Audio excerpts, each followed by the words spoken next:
చూస్తుండగానే మరో ఏడాది గడిచిపోయింది. 2016 చివరి రోజుల్లోకి అడుగుపెట్టింది. ఈ ఏడాది టాప్ 6 హీరోల్లో ప్రభాస్ మినహా అందరూ తమ సినిమాల్ని బాక్సాఫీస్ దగ్గర వదిలారు. ఇక సీనియర్ హీరోల్లో చిరంజీవి మినహా మిగతా ముగ్గురి సినిమాలు ఈ ఏడాది ప్రేక్షకులని పలకరించాయి. డిక్టేటర్తో బాలకృష్ణ అపజయాన్ని అందుకుంటే బాలకృష్ణతో పాటే సంక్రాంతికి వచ్చిన నాగార్జున బాక్సాఫీసుని బద్దలు కొట్టాడు. సోగ్గాడే చిన్ని నాయన రూపంలో కెరీర్ బెస్ట్ గ్రాసర్ని అందుకున్నాడు. అదే పండగ పూట వచ్చిన ఎన్టీఆర్ నాన్నకు ప్రేమతో చిత్రంతో కలెక్షన్లు భారీగా దండుకోకపోయినా ఇమేజ్ పరంగా ఓవర్సీస్ బాక్సాఫీస్ లెక్కలతో చూస్తే భారీ బ్లాక్ బస్టర్ సాధించినట్లే.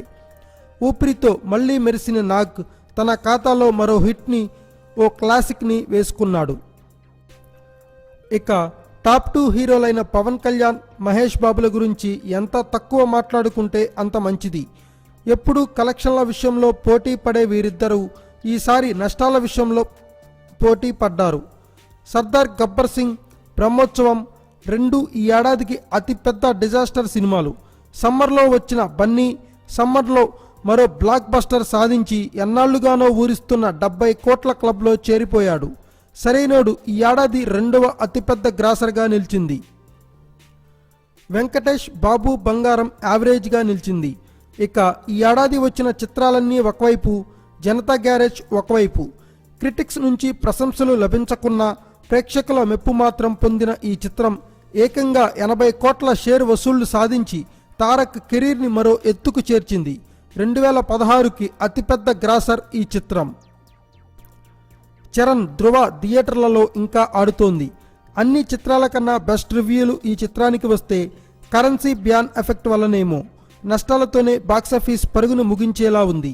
అయితే ధృవ చరణ్కి అవసరమైన ఇమేజ్ చేంజ్ ఓవర్సీస్ మార్కెట్ని అందించింది. టాప్ హీరోలు, టాప్ చిత్రాలు పక్కన పెడితే నాని 3 హిట్లు కొట్టాడు. పెళ్లి చూపులు ఈ ఏడాదికి అత్యంత లాభకరమైన సినిమాగా నిలిచింది. నితిన్ ఆ సినిమా బాగా ఆడింది.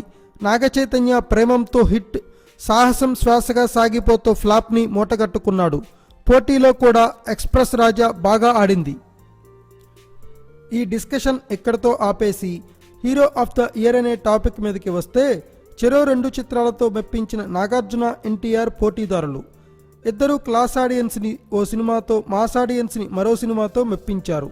కఠిన నిర్ణయమే అయినా తన బాక్సాఫీస్ స్టామినాని శంకిస్తున్న సమయంలో మోస హీరో అయిపోయాడు అనే కామెంట్స్ వినిపిస్తున్న కాలంలో ఇటు తన అభినయంతో కొత్త అభిమానుల్ని సంపాదించుకుని తెలుగు సినిమా చరిత్రలో 3వ అతిపెద్ద హిట్ జనతా గ్యారేజ్ తన పేరు మీద రాసుకున్న ఎన్టీఆర్ మా దృష్టిలో హీరో ఆఫ్ ద ఇయర్ 2016. ఏమంటారు?